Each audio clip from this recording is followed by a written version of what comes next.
안녕하십니까? 하나님과 함께하는 행복한 하루가 되시기를 소망합니다. 오늘 제목은 주님의 마음으로 라고 하는 제목으로 말씀을 드리겠습니다. 빌립보서 1장에 있는 말씀을 보겠습니다. 빌립보서 1장 21절. 이는 내게 사는 것이 그리스도니 죽는 것도 유익함이라. 내게 사는 것이 그리스도니 죽는 것도 유익함이라. 빌립보 2장 5절입니다. 너희 안에 이 마음을 품으라. 곧 그리스도 예수의 마음이니 그는 근본 하나님의 본체시라. 하나님과 동등됨을 취할 것으로 여기지 아니하시고 오히려 자기를 비어 종의 형체를 가져 사람들과 같이 되셨고. 오늘 이 두 성경절 빌립보 1장 21절과 2장 5절에서 7절, 특별히 2장 5절은 대단히 이 빌립보서에서 유명한 성경절들입니다. 그래서 이 말씀들을 잘 알고 계시리라고 생각을 합니다. 특별히 이 빌립보 1장 21절은 사도 바울의 인생 결산서입니다. 그리고 이 빌립보 2장 5절은 그리스도인이라고 하면 누구나 다 암송하는 그러한 말씀입니다. 이 빌립보 1장 21절을 한마디로 표현하면 킹제임스 버전에서는 예수 그리스도는 사도 바울의 생명이다.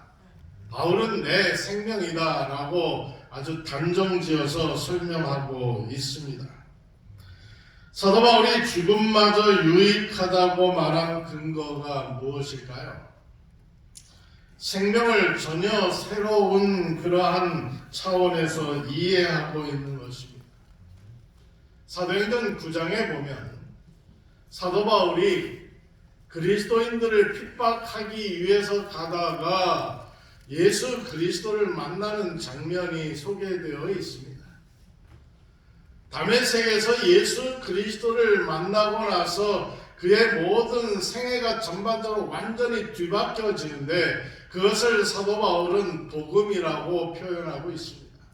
원어적으로는 유앙겔리온 이렇게 해서 복음이라, 자기는 예수 그리스도를 만나고 나서 복음을 만났다, 복음을 배웠다라고 고백하고 있는 것입니다. 그 복된 소식을 들었기 때문에 내가 이 세상에서 생명을 좀 더 유지하던가 아니면 좀 더 일찍 죽느냐, 그것은 나에게 중요하지 않다라고 하는 것입니다.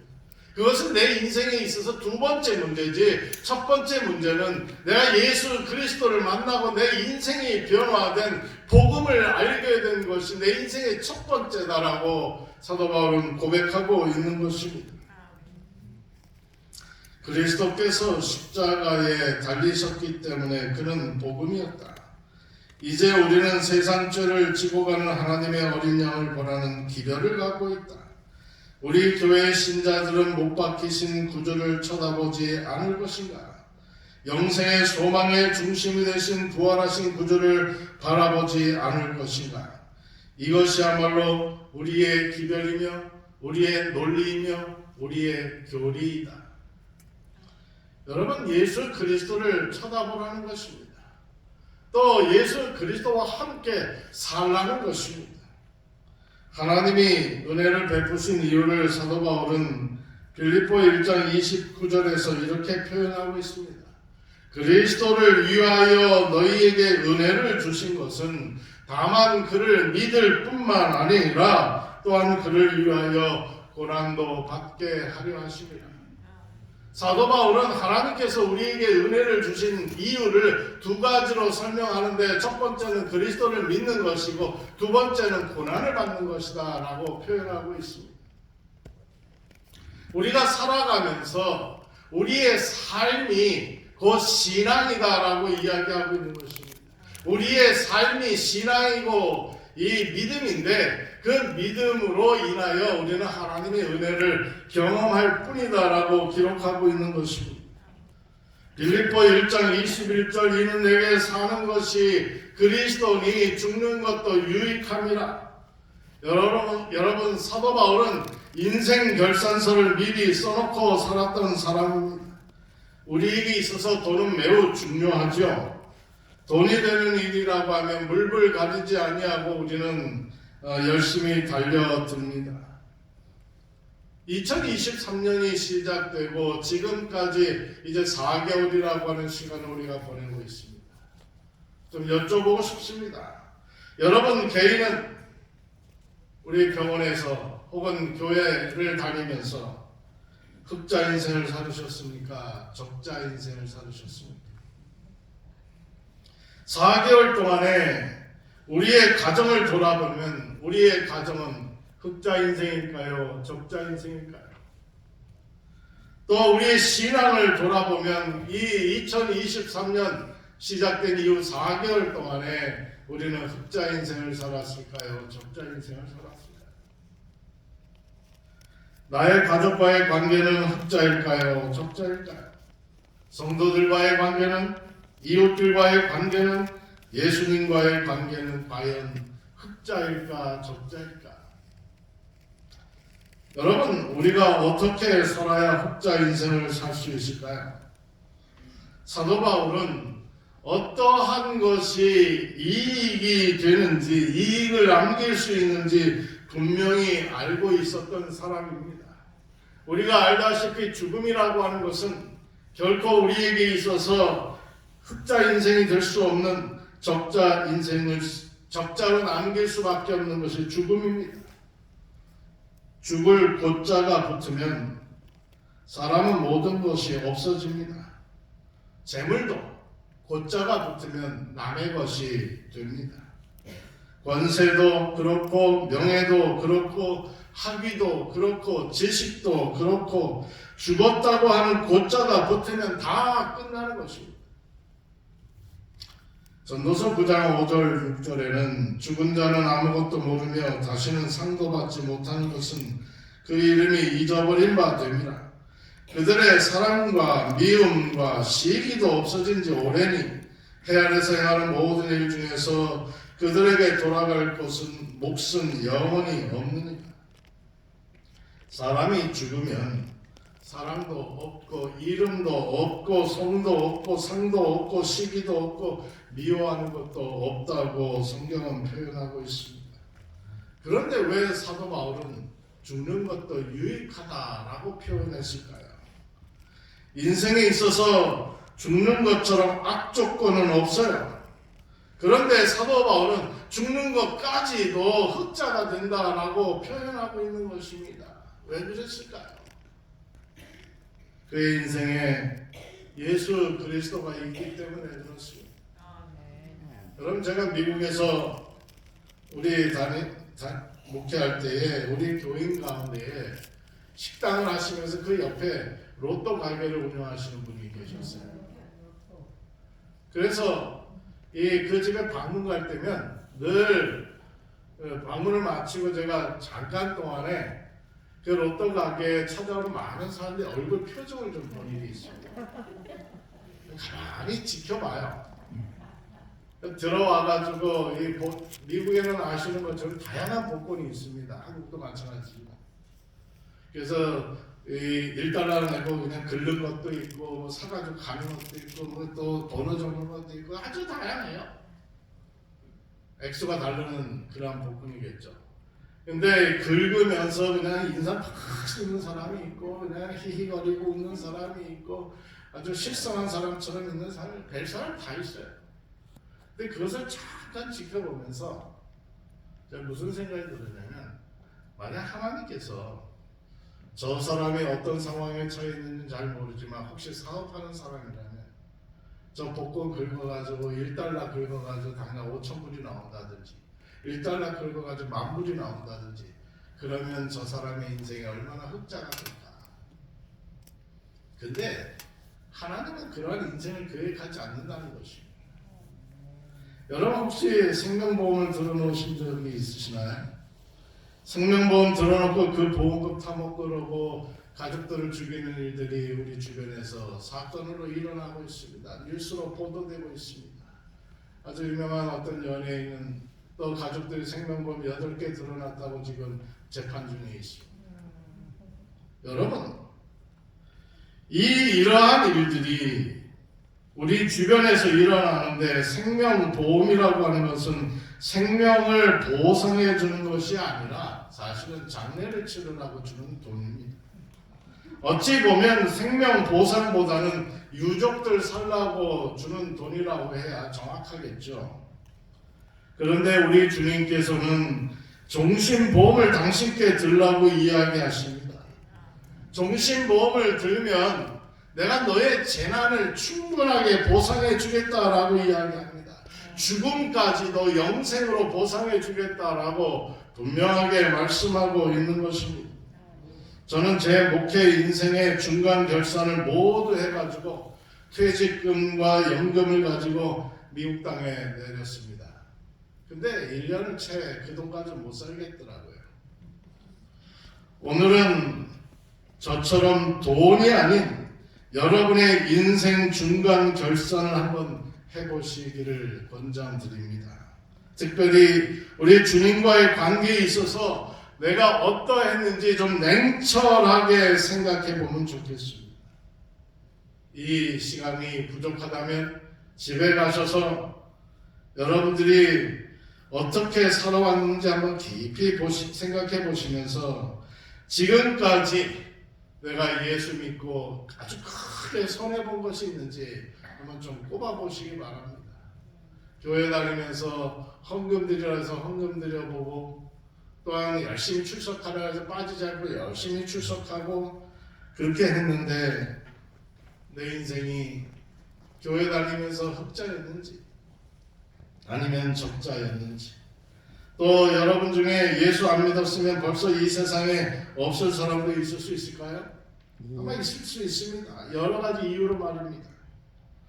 짧은 시간 동안에 중간 결산했는데 내 인생이 흑자인지 적자인지, 저는 사도 바울처럼 흑자 인생을 살았다라고 하나님께 감사드리고 있습니다. 아멘. 지난 세월에 대해서 늘 하나님의 은혜였다고 고백할 수가 있습니다. 아멘. 여러분의 인생의 삶을 한번 돌아보면서 정말 하나님께 감사하면서 내 인생에 대해서 중간 결산하는 그 시간들을 통해서 하나님께 감사할 수 있고 하나님의 은혜를 찬양할 수 있는 그러한 흑자 인생의 고백들이 있게 되기를 소망합니다. 아멘. 미국에 살 때에 저는 동부에서 살았는데 한 달에 월세가 목사라고 좀 300불을 깎아줘가지고 2,000불 냈어요. 그러니까 한국 돈으로 한 250만 원 정도 월세를 내고 살았습니다. 방 2개짜리. 그런데 매월 이 월세 렌트비가 안 들어올까봐 주인이 저한테 부탁한 게 있어요. 자동 이체를 꼭 해달라는 것이. 왜? 돈 떼어먹고 도망갈까봐 그랬는지. 근데 제가 목사라는 신분 때문에 돈을 할인해 줬으니까 그렇게 생각하지는 않았겠죠. 어쨌든 제가 월 2,000불씩 내면서 이렇게 살았는데, 여러분도 여러분의 인생을 렌트하고 있다고 생각을 하면, 월세를 내고 있다고 생각할 때에 여러분 누구에게 여러분의 인생을 월세로 맡기고 싶으신지 한번 생각해 보시라는 것입니다. 사도 바울은 예수 그리스도에게 100% 자기의 인생을 렌트했습니다. 그런데 전혀 흔들리지 않았다라고 하는 것입니다. 저희 주인이 자동이체 해달라고 하는 것은 불안하기 때문에 그런 것처럼, 여러분의 인생을 사도 바울처럼 여러분의 인생을 예수 그리스도에게 렌트할 때에 여러분의 인생은 분명히 축복의 인생이 될 수 있을 것입니다. 40%, 50%, 믿지 못해서 아니면 10% 아주 적게 여러분의 인생을 렌트할 때에 여러분의 인생은 또 다른 국면들을 맞이할 수 있을 것입니다. 우리는 살아가면서 부부끼리, 가족끼리, 성도들끼리 마음이 맞지 않아서 상처 입은 경우가 있습니다. 우리는 알게 모르게 그러한 경험들을 합니다. 그런데 사도 바울은 그러한 데 대해서 치료하는 방법을 정확하게 알고 있었어요. 빌립보 2장 5절에서 예수 그리스도의 마음을 품으라라고 부탁하고 있는 것입니다. 남편의 마음도 아니고 아내의 마음도 아니고 자식들의 마음도 아니고 오직 예수 그리스도의 마음을 너의 마음 가운데 받아들이고 품으라라고 부탁하고 있는 것입니다. 여러분, 마음이라고 하는 이 표현은 대단히 어려운 말입니다. 이 마음이라는 말은 사고방식이라든지 생활 양식이라든지 태도와 관점과 사상과 철학, 이 모든 것들이 다 용해되어서 녹아서 만들어진 단어가 바로 마음이라고 하는 단어입니다. 마음이 대단히 중요하죠. 그래서 우리의 삶에 있어서 마음 먹기에 달렸다라는 표현을 자주 사용합니다. 내가 마음을 어떻게 먹느냐에 따라서 내 병이 치유될 수도 있고, 내 생활이 나아질 수도 있고, 내 신앙이 좋아질 수도 있고, 내가 예수 그리스도를 내 마음 가운데 모시고 살 수도 있는 것입니다. 성경은 표현하기를 마음이 청결한 자는 하나님을 본다 그랬어요. 모든 지킬 만한 것 중에 마음을 지키라. 생명이 그러니 이에서 남이니라 라고 성경은 표현하고 있습니다. 우리의 마음에 예수의 마음을 심는 것 대단히 좋은 것입니다. 포항에 있는 한동대학교를 세운 분이 김영길 총장님이신데 그분이 52일 동안의 구치소 생활을 했어요. 구치소에 들어간 날 첫날에 이 벽에다 얼굴을 대고 무릎을 꿇고 32명 앞에서 신고식을 했다고 합니다. 그리고 나서 이 칼잠이라고 그러죠. 아주 칼잠을 자면서 이런 생각을 했다 그래요. 내가 여기 왜 왔을까? 내가 한동대학교를 세워서 열심으로 봉사하고 헌신했는데 내가 뭘 잘못해서 여기에 왔을까? 그런 모든 것들이 자기의 고생의 그 수고의 결과들이 이 구치소 생활이라고 하는 것을 생각하면서 자기 마음이 무너져 내려앉았다는 것입니다. 그러던 중에 오늘 본문의 말씀이 떠오르는 것입니다. 예수의 마음을 품어라. 이게 대체 무슨 얘기입니까? 너희 안에 이 마음을 품어라. 예수의 마음이다. 예수 그리스도는 자기를 비워서 종의 형체를 가져 사람들과 같이 되었다. 김영길 총장은 수갑이 채워지고 포승줄에 묶여서 경주 교도소에서 대구 교도소로 이감이 되고 그 다음에 독방에 갇히고 이러한 시간들을 보내면서 52일이라고 하는 시간 동안에 그는 예수의 마음을 품는다라고 하는 것이 무엇인가를 깊이 생각하는 그러한 시간들을 맞았어요. 그러면서 마음이 무너질 때마다 이 말씀이 그 김 총장의 마음을 지켜주었다 그랬어요. 교도소에서 나온 다음에 그는 이렇게 간증합니다. 저는 참 부끄러웠습니다. 예수님께서는 하늘 보좌를 버리고 세상에 와서 그런 고생을 했는데 제 지나간 삶을 보니까 저는 정말 예수님을 위해서 고생한 것이 없었습니다. 부끄럽게 살아왔습니다. 이 김영길 총장은 예수님의 마음을 품었다고 하는 것입니다. 사랑하는 성도 여러분, 예수의 마음을 내 마음에 품으시기 바랍니다. 예수의 마음이 내 마음을 지켜줍니다. 우리에게서 예수의 향기가 드러날 것입니다. 빌립보 2장 5절을 우리 재림교회 주석은 이렇게 합니다. 만약 그대가 온전히 겸손한 가운데에서 그리스도의 마음이 어떤 것인지 깨닫기 위하여 노력하면 우리는 어둠 속에 버려둠을 당하지 않을 것이며 생명의 빛을 가지게 될 것이다. 사도행전 125페이지에 보면 하나님의 마음과 교제하면 몸과 마음에 임하는 결과는 측량할 수 없을 것이다 라고 기록하고 있습니다. 여러분, 우리에게 있어서 하나님은 직책 때문에 어떠한 일들이 주어졌기 때문에 교회 봉사하라고 말씀하지 않으십니다. 주님을 사랑하기 때문에 그리고 교회를 사랑하기 때문에 이 주님의 사람이 되었다라고 고백하기를 원하신다고 하는 것입니다. 마가복음은 예수님을 종으로 표현합니다. 예수님은 종이 되셨습니다. 종이라고 하는 것은 섬기는 일이 직업이에요. 세상은 섬기는 것 때문에 존재하는 것입니다. 이번에 키르기에나 또 시리아에서 일어난 지진으로 인해서 많은 나라에서 많은 전문가들이 생존자 구출 작업을 위해서 투입이 됐어요. 그리고 봉사했고 헌신했어요. 그러한 것이 곧 예수님의 마음이 아닐까 싶어요. 강릉의 산불이 얼마 전에 났습니다. 그 일을 위해서 많은 사람들이 힘들어하고 또 고생하는 모습들을 우리는 봅니다. 그 일들을 돕기 위해서 자진해서 나서는 사람들의 마음이 예수님의 마음이 아닐까 생각을 합니다. 서로 봉사하고 기뻐하고 마음 상할 일이 없는 그곳은 하늘나라입니다. 그곳의 주인은 바로 오늘 여러분과 제가 되어야 할 줄로 믿습니다. 그것이 우리가 살 곳이라고 하는 것입니다. 여러분들은 이 에덴 병원에 오실 때에 또 이 지역에 살러 오실 때에 여러분 어떤 각오로 오셨습니까? 또 지금 어떻게 살고 계십니까? 예수님이 이 땅에 오셨을 때 마음은 어떠셨을까요? 하나님께서 예수님께서 이 땅에 오실 때 그는 모든 것을 다 내려놓고 다 비우셨다라고 이야기하십니다. 왜요? 우리를 살리기 위해서 희생하기 위하여 오시는 그분의 마음을 우리가 한번 좀 상상해 보자는 것입니다. 우리를 살리기 위해서 자기 몸을 버리기 위하여 오는 사람이 모든 것을 버리고 내려놓고 이 땅에 오는 것입니다. 그것이 바로 빌립보 2장의 마음이라고 생각합니다. 하늘 보좌를 버린 예수님의 마음이라고 생각합니다. 여러분 결혼할 때에 어떤 사람하고 결혼하기 위해서 결심하셨습니까? 이미 세월이 많이 지났지만 생각해보면 여러분의 마음에 드는 사람 골라서 결혼하셨을 거라고 생각합니다.